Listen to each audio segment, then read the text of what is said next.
published by Rizzoli in February this year.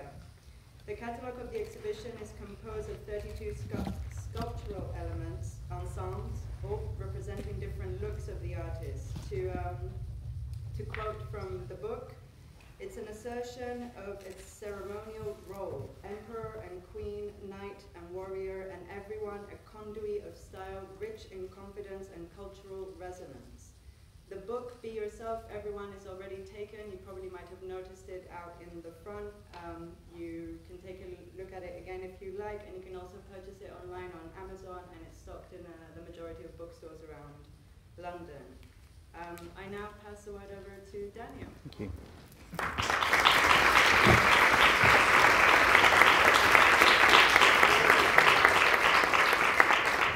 Hello everyone, can you all hear me? Okay, so I didn't prepare today's talk because I just wanted to speak about my journey from the beginning and just, you know, what from the top of my head more or less.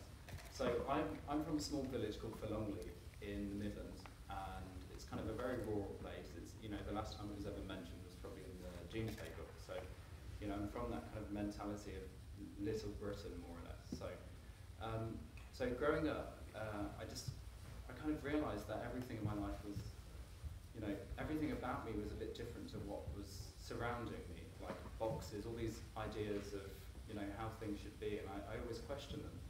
So, you know, I was interested in Star Trek, kind of, you know, I was fat, I was kind of gay, and I had a really bad time at school, but I was interested in the arts. So, I didn't go to school very often because I always had a migraine, like a fake migraine. And when I did go, I just had a really bad time. You know, there was a stone or a banana, usually bananas, I don't know why, but thrown across the playground, sometimes a sandwich. So I kind of let myself kind of live in my own world, and you know, Star Trek was a massive part of it. So I went to a Star Trek convention for my birthday. My mum had faxed Patrick Stewart. This was, you know, when I was like, I don't know how old I was. And he stood up in front of everyone. He was like, "It's Daniel out there," and I'm just like, "Oh my god!" It's like, you know, he's like, "It's his birthday," and I was just like, "Oh my gosh!" I had no confidence. So, you know, later on, I said, "Yeah, I'm here," you know. And at the end of the thing, so he walked out and he walked up to me and was like, "Your mother told me about you, and you can be anybody you want to be," and I'm just like, wow. So that kind of stayed in my head for years, and then a few years later, I was at the, this is a while later, I was at the NEC in Birmingham, and I was scouted to be a model, and I was like, they're trying to scout me, you know, like, this is not like why I don't look good, you know, and I was already bulimic at the time, so it's kind of a struggle to, I couldn't accept myself. And then the next year I went, and then 4 model agents came up to me, and they were, you know, trying to get me. One was Boss in Manchester, the other one was ICM, the other one was Select, and then there was an unknown one. And so I thought, oh God, there's something in there. And they called me and said, do you want to come to London? And I'd just been to London once, and I'd visited the Ghetto, which was underneath the Astoria, which is now closed, and now it's Crossrail. So going to the Ghetto, I saw these amazing people like Princess Julia and Tasty Tim and Pete Burns, and you know, all these an array of really amazing people, and I was like, wow, that's amazing. So I was signed up to Select Models, and literally out of, I think, like thousands of people, there were 5 of us, and I went on a few castings, and then they were like, sorry, you have to go home. And I'm like, oh my God, you know, like, what am I going to do? So I was studying photography at the time, and I didn't have enough qualifications to get in, but I had this lesbian teacher who kind of saw something in my work that so in school I created sculptures and kind of ideas of how I wanted my world, which is kind of how I'm living now. And so she saw my work, and she kind of said, you can come in and be, you know, you can study here, and I'm like, wow, this is really, so she kind of showed me the work of David LaChapelle and other people, and I was like, why can't I live my life like that? You know, what is stopping me living like his work? You know? So this is where kind of things started to change, and I started questioning things and figuring this is how I'm going to start dressing from now on. So I used to go to the shops, and like, you know, big square platforms and tie-dye things with like long hair, like braided to get a pint of milk. I used to just dress up to go to the shop every day, and that was my thing, and I was terrified of walking down the street. So then, a bit later, I moved to London as a model, and I was walking around like with my nipples out, crotch kind of cut out, with my jeans, and I dated this student at CSM. And then I started to discover all these clubs, and I was like, a bit later, all these, I think it was like Chaos, and I can't remember what was around then. There was a lot around. And then I met Johnny Woo and this array of. So I started living this life the way I wanted to, and then I started to kind of meet all these interesting people and kind of gather. The outfits became more and more every day. So I was wearing like dustbin liners, all my best outfits I found on the street. So it was kind of, I'd go home drunk at night and go, oh my God, that's amazing. I could turn it into a hat and put something on it. So so this is the story of how I became myself and the version that I wanted, which I envisioned as a student. So I moved to London. My life was kind of, I never had any money, and up to recently, like it's been a massive struggle, and every single gateway that was there, it always kind of closed in my face, whether it was fashion or art or whatever. But for me, every time that happened to me, it built me up. So it built me, I was like, oh my God, like I've got to defeat that, and the only way I can actually do that is to be successful.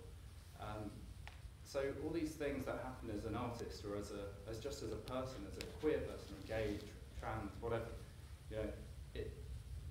I always think you should just take them, think about them, and think, why did that person react like that? Actually, because there's something wrong with them, maybe. Everything, it all comes from a place of hate.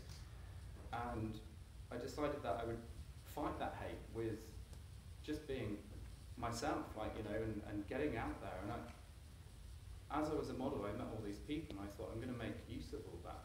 Then I started to, my first job was for Lismore Vogue, and then modelling career, I was going around the world, kind of living this amazing life, but also kind of you walk into a room and they go, oh no, you're too fat, you're too skinny, you walk like a girl, you walk like a boy, so you're constantly getting all this stuff. And my bulimia was getting worse and worse, and I was like so skinny at one point. Anyway, so this is when the art started to happen around me, and I'd seen all these people, the likes of Steve Strange. I met Steve Strange, and like Johnny and Lady Bunny and Julia and all the Princess Julia and all these amazing people, and I was like, I want to be part of that world. So I decided to finish modelling and go into the nightclub scene. And it was also kind of a weird moment, because those doors also shut in my face, but I thought, I'm going to start my own thing, I don't have to go, I'll take everything from here and here and here, I'm going to put it together, find new people, because there's loads of people out there, I'm not going to go to these and handpick from scenes. So I did a club called Circus with Jodie Harsh, and that's, I don't know if you know her, she's a drag queen, and she started this night, and then all of a sudden we had Alexander McQueen there with all of his, and all these Lady Lloyd and all these club people, and then later Amy Winehouse came along, and then Peaches Galoff, and all this whole scene started around us, and it was like all these movers and shakers, and it was kind of erupting in the press, and so we just kind of, we just started to live our lives more glamorously, and we didn't care, and it was all happening, and then I started my own thing in the East End, and then the outfits got bigger and bigger, and people, I learned loads of references, but before that I had no idea. Like, a lot of people compare me to Lee Bowery, but I had no idea who he was, and a friend of mine can vouch for me. He tried to show me a film, and I was too drunk and I fell asleep. So, and then I went to Kim Jones's house. He does Louis Vuitton now, and he showed me this the film of Lee Bowery, and Paris is Burning, and I'm like, oh my God, Vogue Ball. So let's do Vogue Ball. So it was kind of this whole career in nightlife where I was just taking things and trying to promote things and promote artists. And I realised that there was a high hierarchy of people, and they were always kind of kicked aside. They kicked aside the younger ones, and I was like, I'm not taking this. I'm going to go forward. And So I did all these things, all these parts. Anyway, so a bit later, I decided to stop all nightlife because it probably would have killed me if I'd have continued. I never took drugs, but I used to get drunk and I used to get beaten up a lot on the street. I lived across the road here, and it was like the worst area to live in at the time. I don't know how it is now. But, so I started a fashion label called Sorrowful, and our aim was, like, McQueen had kind of stopped and Galliano got into trouble, and we were like, we need to make some noise, like, with creativity, and we didn't know what we'd do. So anyway, we said we got some funding, and we were like, we want to make couture. So we started to make couture, and we found all these, like, amazing people that we were surrounded with, and they, these, like, embroiderers, and we didn't know they were there, but we kind of took all their talent and tried to make something from it. And so with all my contacts from the previous years, I called up everyone, and there was a bit of support there. Other people were like, just stop what you're doing, like, don't go anymore, don't go any further. So there's always been, like, roadblocks, but I'm kind of determined to, like, push them down or, like, move them aside and make them irrelevant, like, I'd rather do something else. And so 5 years later, it was a massive, I thought I'd end that career in the fashion world, because I was so fed up of, I knew everybody, but it's just kind of so cliquey. So I decided 5 years later, Vogue did us a party, and I'm like, okay, I'm out. So so then I went home one day, and I live in Farringdon, and I was kind of I was like, what the hell do I do with my life? I don't know what to do anymore. Like, I can't go back to nightclubs. I'm being written about in magazines and things, and I don't know where to go from here. What do I do? And then I thought about my whole career of being me, which is what I made me my career. So it was this idea of what do you do now? And I was like, all my clothes are in storage, and they're all rotting or whatever. And I've saved everything. I never threw anything away. There were a lot of things stolen over the years, but I realised that I had this, like, cave of treasures. And so I went home. I called my mum and said, Mum, if you don't hear from me for 3 days, I'm fine. Don't worry about me. I'm totally fine. So I put 8 pieces of paper down, and I was like, I've been studying perfume, so I was like, that's one. The other one was an exhibition, and then I kept going back to exhibition. So then I thought, what is the greatest kind of room of figures? It's the Terracotta Warriors. So I thought, I want to make a court of, like, me and with my outfits, and kind of like 3D sculptures, tapestries of my life. So if, for example, I'd wear something here, in this one it would be, I don't know, are you seeing any visuals? No. Have you seen visuals? Yeah. Okay. So, okay.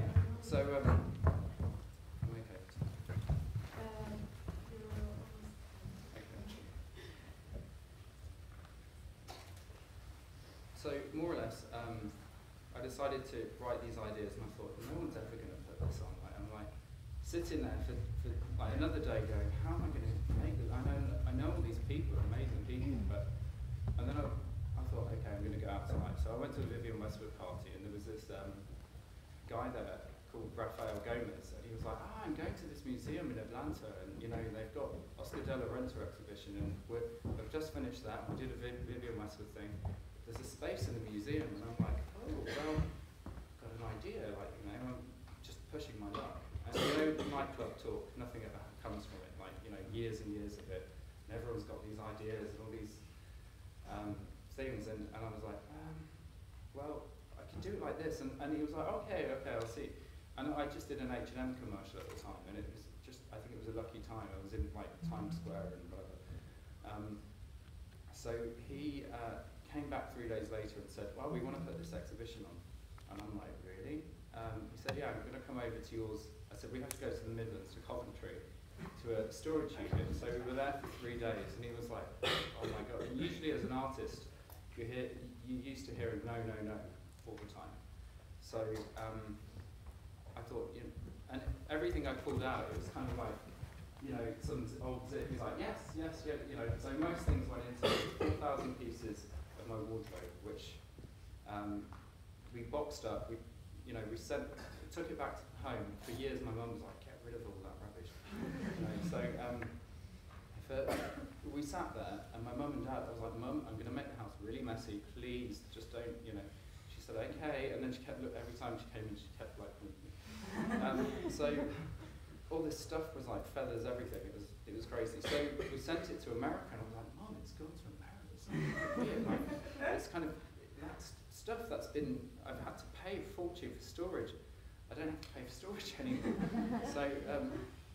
So we went to, so Savannah College of Art and Design said yes to do my exhibition, and more or less came up within 3 weeks. So I did all this in 3 weeks, and I kind of built this army of, that was my bed sheets from when I was really depressed and I thought I had nothing to wear, surrounded by things. I took it out and wrapped it around. So I more or less kind of built this army of me, and then all of a sudden Vogue had covered it, and it had gone, and it was live, and I'm like, is this really happening? Like, there's a whole... And then Rizzoli, they said, would you like to do a book? And I'm like, yes, like, they're my favourite, they're my favourite publishing house. Like, never even imagined this happening. So all of a sudden, we were shooting the book, and then the exhibition went to Miami, and I decided that I'm going to stop everything and just